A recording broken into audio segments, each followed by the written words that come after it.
নমস্কার, আমি অভিজিৎ। আজকে যে বিষয়টার কথা বলবো সেটা হচ্ছে এই আমাদের মায়ার সুখ এবং স্পিরিচুয়াল সুখের মধ্যে পার্থক্যটা কী। তো আমরা যে মায়ার যেই সুখটা পাই, এই এই তিন গুণের যে সুখ, সাত্ত্বিক, রাজস, তামস, তো সেটা এই মায়ার সুখ বলে। যেমন ধরুন, প্রথমে আমরা কোনো কিছু,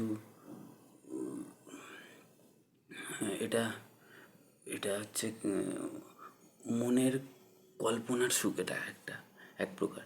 যেমন ধরুন, কোনো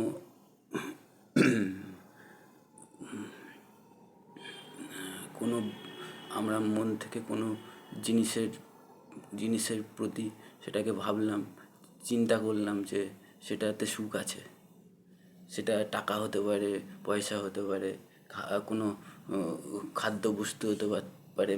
মোট কথায় এই পাঁচ প্রকার পঞ্চ ইন্দ্রিয়র বিষয়ের যে সুখ, সেটা মানে কোনো বিষয়ের তে আমরা সুখ আশা করছি, তো সেটাতে আমাদের মন অ্যাটাচ হয়ে যায়। তখন আমরা সেটার পিছনে ছুটি। তো সেটার পিছনে ছুটি এবং যখন আমরা সেটা পেয়ে যাই, তখন আমরা বুঝতে পারি যে এটাতে সুখ ছিল না।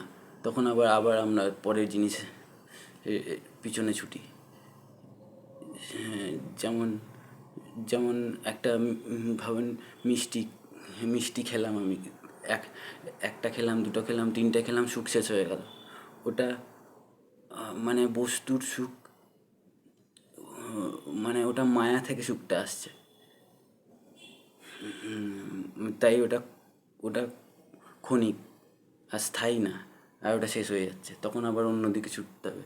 তখন সেখানেও গিয়ে দেখা যাচ্ছে সেটাতেও সুখ নেই। এবার এবার আসি যেটা আসল সুখ বা স্পিরিচুয়াল যেটা সুখ, সেটার কথা। সেটা হচ্ছে, যেমন ধরুন, ব্রহ্মানন্দের যে সুখ আছে, সেটা হচ্ছে স্পিরিচুয়াল সুখ। মানে সেটা আসল সুখ। সেটা কীরকম? সেটা হচ্ছে যখন জ্ঞানী জ্ঞানী তো নিজেকে নিজেকেই ব্রহ্ম ভাবে, নিজেকে, নিজের আত্মাকে ভগবান ভাবে। তো তো যখন সে চিন্তা করে যে অহম ব্রহ্মাস্মি, মানে আমি ব্রহ্ম, আমি ব্রহ্ম, তাই প্রথমে তার তার হচ্ছে তার আত্মজ্ঞান হয়। তো তখন সে নিজেকে মানে নিজেকে অনুভব করতে পারে। মানে যে যে সে নিজে আহম ব্রহ্মাস্মি, যে আমি যে ব্রহ্ম, মানে কি, ওই সচ্চিৎ আনন্দযুক্ত অংশ হচ্ছে আত্মা। তো সেই আত্মার সুখটাকে মানে আত্মাটাকে অনুভব করতে পারে। মানে সেটা হচ্ছে আত্মজ্ঞান। হুম। আর আর একটা আছে, সেটা হচ্ছে যেটা যেটা মোক্ষ হলে, যেটা কৃপার পর যেটা হয়, সেটা হচ্ছে ব্রহ্মজ্ঞান বা ব্রহ্মানন্দ বলে। তো সেটা হচ্ছে শুধু আত্মার উপর। আত্মা, এটা তো আত্মজ্ঞানটা তো শুধু নিজের ওপর হচ্ছে, আর ব্রহ্মজ্ঞানটা হচ্ছে সব কিছুর ওপর। মানে সব কিছুতে সে এই এই ব্রহ্ম মনে করে, নিজেই মনে করে, নিজের মতো মনে করে সব কিছুকে, সব বস্তু থেকে। এটা হচ্ছে ব্রহ্মজ্ঞান। তো এই যে তার থেকে সে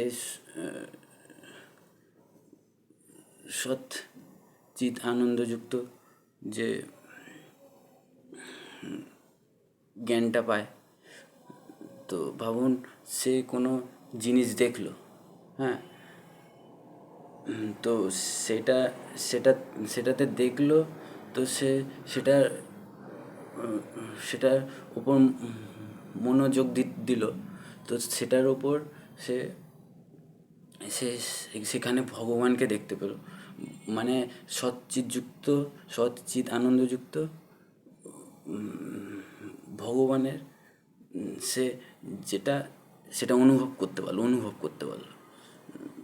তো সেটাকেই হচ্ছে, ওটাকে বলে ব্রহ্মজ্ঞান। তো এটা তো শুধু দেখার কোনো ব্যাপার না, এটা চোখ বন্ধ করেও হবে। সে সে সে চোখ বন্ধ করে ধ্যান করলেও সে সেটা অনুভব করতে পারবে। মানে এটা মনোযোগের বিষয়। আর আরেকটা আছে, সেটা হচ্ছে প্রেমানন্দ। সেটা কি? সেটা হচ্ছে সে গুরু বা ভগবান যেটা যেটা সেটা সেটা কৃপার ফলে হয়, যেটা সেটাকেই ভগবান, মানে গুরু বা ভগবানের চিন্তা করলে সে সেটা সেটা থেকে আনন্দ পায় বা সুখ পায়। সেটা হচ্ছে প্রেমানন্দ। আর এই যে এই যে মানে ওটা তো খুবই ভালো, ওটা তো কোনো মানে ওটা তো শুধু চিন্তা করলেই সুখ পাওয়া যাবে। গুরু বা ভগবানের কথা চিন্তা করলেই তার থেকেই সে আনন্দ পেতে পারে। তো এটা তো সব সময় থাকে। আর যেটা ব্রহ্মানন্দ বলা হয়, সেটাতে আনন্দ যেটা সেটা সব সময় থাকে না, কিন্তু জ্ঞান, মানে জ্ঞান পাওয়া যায়। আর মানে বলে না, জ্ঞানই হচ্ছে ব্রহ্মকে জ্ঞান বলছে সে। তো সে সব কিছুতে নিজেকে অনুভব করছে। মানে সে নিজেকে যতটা ভালোবাসে, সে অন্যকেও ততটা ভালোবাসে। তাই বলেন না যে যে যে সে ভুল করতে পারে না সে। তো এইরকম নিজেকে যে ভালোবাসে, তো সে ওপরের ক্ষতি কী করে চাইবে? সে তো ভালোই চাইবে সবসময়। নিজের তো সবাই মানুষ ভালোই চায়। আর আমরা যেটা মায়ার যেটা যেটা যেটা আমরা সুখ পাচ্ছি, সেটা হচ্ছে একটা বিষয়ের যে বিষয়ের পিছনে ছুটছি, কিন্তু সেখানে গিয়ে আমরা যেমন টাকা হতে পারে, পয়সা হতে পারে, কোনো কোনো বস্তু হতে পারে, কোনো কোনো খাবার দাবারের বিষয় হতে পারে, গিয়ে সেটা যখন আমরা বা একটা ছেলে বা মেয়ের ভালোবাসা হতে পারে। এখানে বলে না যে ভালোবাসা এখানে সম্ভব না। তো এটা হচ্ছে এই জন্যে, এটা হচ্ছে অ্যাটাচমেন্ট, মানে নিজের স্বার্থের ভালোবাসা এটা। মানে যতক্ষণ আপনি আর মানে মানে ভালোবাসা সম্ভব না এই জন্যেই, কারণ এটা নিজের স্বার্থের ওপর চলছে। আর যদি আপনি স্পিরিচুয়াল এই সুখ যদি যেটা ভগবানের, সেটা যদি আসল লাভ করতে পারেন, তাহলে তাহলে আপনি সত্যিকারের আনন্দটা পাবেন। আর এটা এটা হচ্ছে মানে একটা মরীচিকায় সেই মতন, মরীচিকায় ভেসে বেড়ানোর মতো ব্যাপার। মানে এখান থেকে ওখান, এখান থেকে ওখান। তাই তাই তো বলে যারা যারা যারা এই আত্মজ্ঞানী বা ব্রহ্মজ্ঞানী, এরা কোনো ক্রিয়া করে না, কর্ম করে না। কারণ কর্ম করার জন্য মানে সুখ তো সে, আমরা তো সুখের জন্য কর্ম করি, যে কোনো কোনো কর্ম, তো সুখ তো সে পেয়ে যাচ্ছে, ভগবানকে তো সে পাচ্ছে, সুখ, ভগবানের সুখ তো পাচ্ছে। তো এইবার তা আপনি বলবেন, তো সে কি সব ক্রিয়া ছেড়ে দেবে? সব ক্রিয়া ছাড়তে পারবে না। সে যেইটুকু মানে করতে হবে সেটুকু তো করতেই হবে। শরীর রাখতে গেলে যেইটুকু করতে হবে, নাহলে তো শরীরও শরীর নালে চলবে না। কিন্তু তার মানে কোনো এমন মানে নেই যে করতেই হবে। কিন্তু কিন্তু যে মায়াবদ্ধ, আমরা যারা মায়াবদ্ধ তাদেরকে তারা ওটা ওটা ওটার পিছনে তারা সাত্ত্বিক, রাজস, তামস 3 রকম বুদ্ধিতে তাদের কাজ করেই যেতে হবে। সে সে ওর পিছনে ছুটবেই। মানে কোনো কাউরের ওপর রাগ করে সে রাগও সুখ, একটা রাগ করে সে সুখ পাচ্ছে, মানে শত্রুতা করে তামস সুখ পাচ্ছে। কাউরের ওপর কাউকে ভালোবেসে সে সাত্ত্বিক সুখ পাচ্ছে। আর আর যে তারপরে কাউরের ওপর মানে শুধু স্বার্থপর ভাবে সে কাজ করে সে এই রাজস্ব সুখ পাচ্ছে। এইবার সেটা ছুটেই চলেছে। তাই তো দেখবেন অনেক যারা মানে ছেলে মেয়েরা হয়, বুদ্ধিমান যারা হয়, তারা দেখবেন অনেক বলে যে বিয়ে মানে সে তোমায় ভালোবাসি বলে শেষ পর্যন্ত দেখবেন বিয়েই করে না সে শেষ পর্যন্ত। কারণ সে বুঝতে পারে যে যে আমার যে মনে করছে সে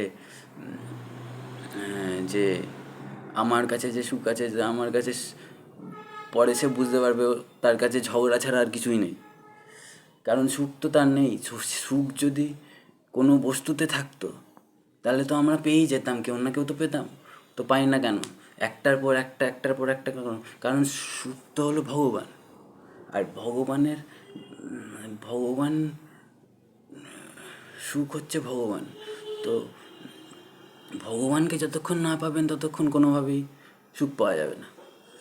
তাই তাই যে সচ্চিত আনন্দ, যেটা সুখ বললাম, সৎ মানে হচ্ছে মানে স্থায়ী আর কন্টিনিউয়াস সুখ। মানে যে কোনো বস্তুতে হতে পারে সেটা সেটা ভগবানের সুখ। যেটা সৎ মানে স্থায়ী, চিরস্থায়ী, চিৎ মানে জ্ঞান, আর আনন্দ মানে তো আনন্দই, মানে সুখ যেটা বলছে, পিওর সুখ যেটা বলছে। তো এটা হচ্ছে আত্মার স্বরূপ। আর ওই বললাম আত্মজ্ঞান শুধু এইটার শুধু শুধু নিজের আত্মায় সীমাবদ্ধ। ব্রহ্মজ্ঞান, সব কিছুর থেকে জ্ঞান পাওয়া যায়। জ্ঞান ব্রহ্মানন্দে যেটা বলছে সেটা হচ্ছে মূলত জ্ঞান পাওয়া যায়। মানে সুখ ব্রহ্মানন্দ সুখও পাওয়া যায়, কিন্তু সুখ সবসময় পাওয়া যায় না। জ্ঞান সবসময় পাওয়া যেতে পারে মনোযোগ করলে। তাকিয়ে কোনো বিষয়ের উপর মনোযোগ করলে সুবিধা হয়, আর না তাকিয়েও হবে, মনে মনে চিন্তা করেও হবে, কোনো ব্যাপার না সেটা। সুখ পাওয়া যায় না। সুখ সুখ সুখ ধরুন এরম কোনো মানে জ্ঞান, এটা জ্ঞানই স্বরূপ বলতে পারেন। তো সেটা আসল জ্ঞান স্বরূপ। আর মায়ার জ্ঞান হচ্ছে মিথ্যা, আমাদেরকে মরীচিকার মতো বললাম নিয়ে যাচ্ছে এদিক থেকে। আর যেটা প্রেমানন্দের যেটা সুখ, সেটা তো কোনো সব থেকে ভালো, সেটা একদম ভগবানের গুরু বা ভগবানের চিন্তা করলে সুখ পাওয়া যাবে, সেটা পিওর সুখ পাওয়া যাবে সবসময়। আর আর জ্ঞান, ওতে ওতে জ্ঞানের কোনো মানে নির্দিষ্ট কোনো যেটা ইচ্ছা সেই জ্ঞান চলে আসবে, কোনো ব্যাপার নেই, অটোমেটিক ম্যাজিকের মতো। কোনো চিন্তা ভাবনা করার কোনো দরকারই নেই। আর আর শুধু জ্ঞান না, ওটা থেকে ওটার ভগবানের উপর নিয়ন্ত্রণ, ওটা ভগবান নিয়ন্ত্রণ করছে। ওটা সব কিছু আরও অলৌকিক কার্য হতে পারে ওটা থেকে, যেটা প্রেমানন্দের কথা বলছি, সেটা অলৌকিক কার্য হতে পারে, সেটা ভগবান নিয়ন্ত্রণ করে। সব কিছুকেই ভগবান নিয়ন্ত্রণ করে। তো যাই হোক, আমাদের লক্ষ্য হচ্ছে তাই যে আমাদের আমাদের এই বন্ধন থেকে, মানে এই যে ছুটে বেড়ানো, এর থেকে বেরিয়ে, মানে এই মায়ার থেকে বেরিয়ে ভগবানের কৃপা লাভ করতে হবে। তাহলে আমরা সচ্চিত আনন্দযুক্ত স্থায়ী আর সত্যিকারের যেটা সুখ সেটা আমরা পাবো। তার জন্যে আমাদেরকে হরিগুরু ভক্তি করে হরিগুরুর কৃপা লাভ করতে হবে। তার থেকে আমরা এই কৃপা পাবো এবং লাভ করবো কৃপা।